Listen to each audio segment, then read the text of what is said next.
Welcome back to my YouTube channel study fun knowledge. आज का जो हमारा टॉपिक है वह है क्लास 12th फिजिक्स का चैप्टर 6 जो है विद्युत चुंबकीय प्रेरण यूनिट 3rd। तो उसका फर्स्ट टॉपिक है चुंबकीय फ्लक्स या मैग्नेटिक फ्लक्स।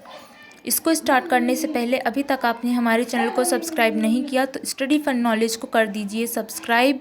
वीडियो को पूरा अंत तक देखिएगा, इसे लाइक करिएगा तथा बेल आइकन पर भी टैप जरूर कर दीजिएगा, प्रेस कर दीजिएगा, जिससे हमारी जो भी न्यू वीडियोज़ हैं वो आप तक सबसे पहले पहुँचे। चलिए वीडियो को स्टार्ट करते हैं। What is magnetic flux? चुंबकीय फ्लक्स क्या है?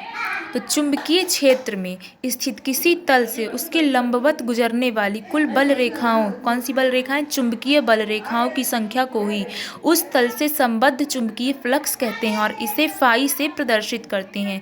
देखिए, मान लेते हैं कि ये कोई विद्युत चुंबकीय क्षेत्र है, विद्युत नहीं चुंबकीय क्षेत्र है, जिसके अंदर ये कोई तल है, ठीक है, और इससे चुंबकीय बल ये रेखाएं निकल रही हैं, गुजर रही हैं, ठीक है।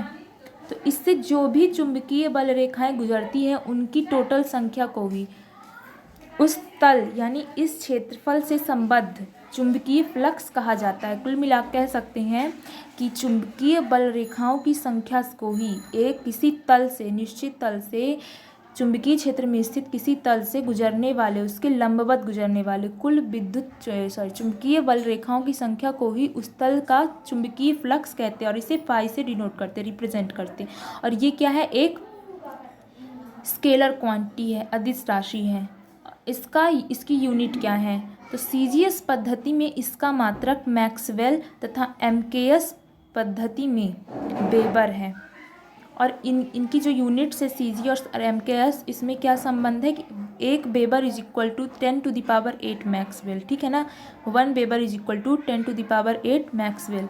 ये देखिए, चुंबकीय फ्लक्स को चित्र के द्वारा भी रिप्रेजेंट किया जा रहा है। यहाँ पर ये आप देख सकते हैं कि ये चुंबकीय क्षेत्र में स्थित कोई तल है, ये दो कोई तल हैं जिनसे ये चुंबकीय बल रेखाएं ये गुजर रही हैं, ठीक है ना, गुजर रही हैं।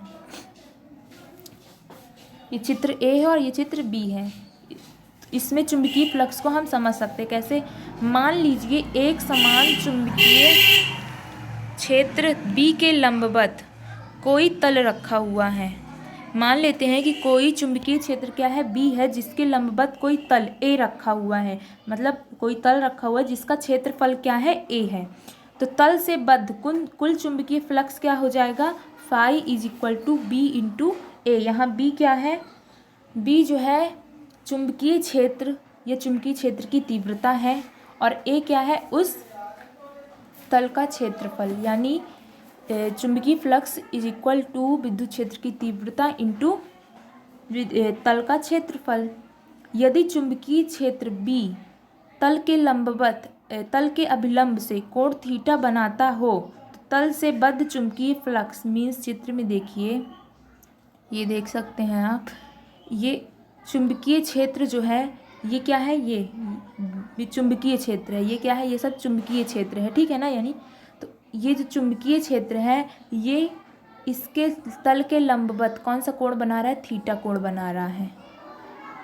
यदि चुंबकीय क्षेत्र बी तल के अभिलंब से कोण थीटा बनाता हो तो तल से संबद्ध कुल चुंबकीय flux phi is equal to B A cos theta, ठीक है।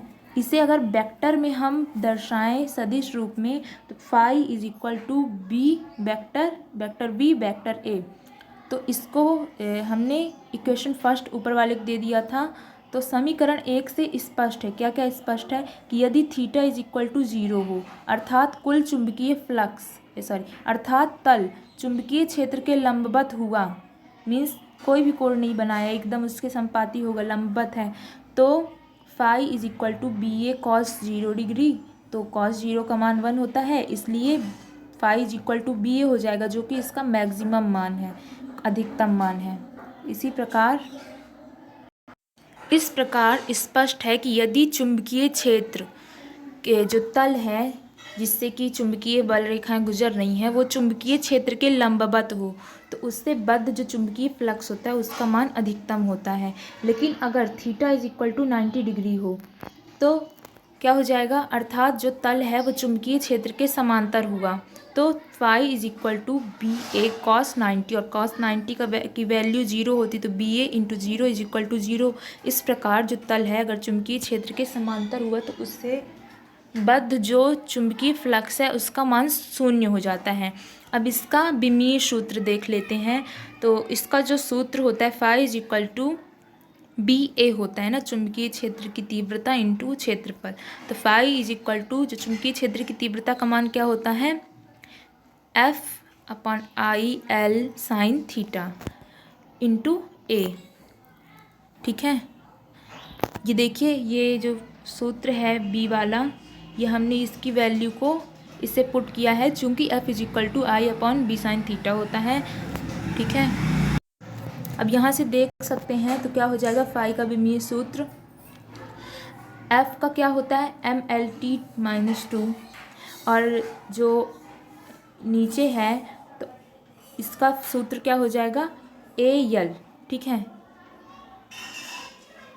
तो यहाँ पास जो है आई जो है विद्युत धारा है, तो यहाँ देखिए ऊपर जो एम एल टी माइनस 2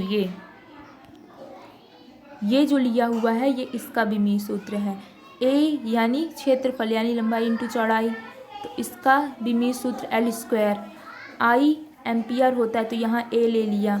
ठीक है ना, फिर यहाँ पास आप देख सकते हैं यल भी है, तो इस यल के लिए ये लंबाई ले लेंगे, और जो साइन थीटा है वो एक विमाहीन राशि है, तो इसका जो विमीय सूत्र मिलके बन जाएगा M L square T minus 2 A minus 1। तो ये इसका क्या हुआ विमीय सूत्र हो गया। पुनः अगर phi is equal to B A से B is equal to phi upon A, अतः चुंबकीय क्षेत्र बी का मात्रक वेबर पर मीटर स्क्वायर भी होता है। इसी कारण चुंबकीय क्षेत्र बी को यानी चुंबकीय क्षेत्र की तीव्रता को चुंबकीय फ्लक्स घनत्व या मैग्नेटिक फ्लक्स डेंसिटी भी कहते हैं। तो ये चुंबकीय फ्लक्स का टॉपिक यहीं पर समाप्त होता है। तो गाइस आपको अच्छे से ये टॉपिक समझ में आ गया होगा, तो वीडियो को लाइक कर दीजिए, बेल आइकन पर टैप तथा हमारी channel YouTube channel study fun knowledge को भी सब्सक्राइब जरूर कर दीजिए। Thank you.